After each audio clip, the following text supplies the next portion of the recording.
So in this video, we're going to focus on priority queues. So remember that regular queues, what we saw previously, this is a data structure that works kind of like a line. They function on a first come, first served basis.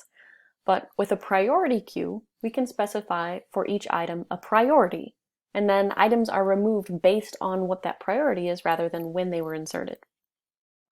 So this has a few different applications in multi-threading. So for example, we'll want to keep track of tasks that need executed, but some of them maybe are more important than others. So we might want to prioritize kernel tasks over user tasks, or maybe make tasks that run in the background less of a priority. And this is the same type of idea that a triage center would use. So if you walk into a hospital and you have symptoms of a heart attack or a stroke, you would be treated before someone who maybe had been waiting there for hours but only had symptoms of a light stomach bug. So again, we have that items from a priority queue are removed based on their priority. So when we insert an item, we're actually going to specify what the priority is. So we're storing a collection of keys and elements. So each element that we insert has an associated key which represents what its priority is.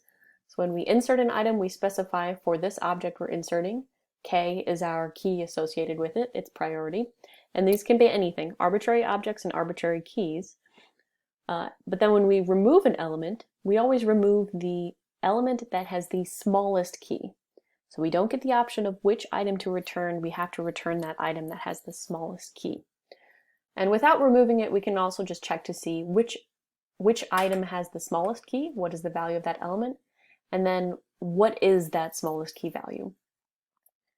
And again, both of those last two functions don't remove the item with the smallest key, they just check to see what it is.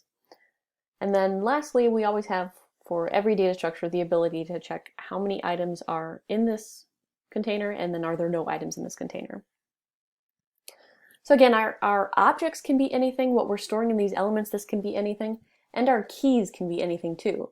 But the only distinction here is with our keys, they can be any object, but they have to be comparable. So there must be a total order relation defined on keys. This just means that we need a way to determine, given two keys, which one is smaller or larger, or if they're equal. So this is immediately given if our keys are something like integers or some other numerical value. But if you choose as a key some sort of arbitrary, more complex data object, like maybe you have fruits or vegetables are your key, then you would need to make sure that these functions are defined to order them in some way. So this could be maybe alphabetically or by calories or any other total order relation. So because our priority queue will always remove the item with the smallest key, we need a way to determine which key is smallest. So we're going to consider a generic priority queue, which uses just an auxiliary comparator. This just means that keys can be of any type of object, but we can at least always guarantee that these functions have been defined. Okay, so we haven't defined how to implement these functions just yet. These are just all of the functions available in a priority queue. But first, I want you to think about how we can already use priority queues as an auxiliary data structure in order to accomplish the task of sorting a sequence of numbers.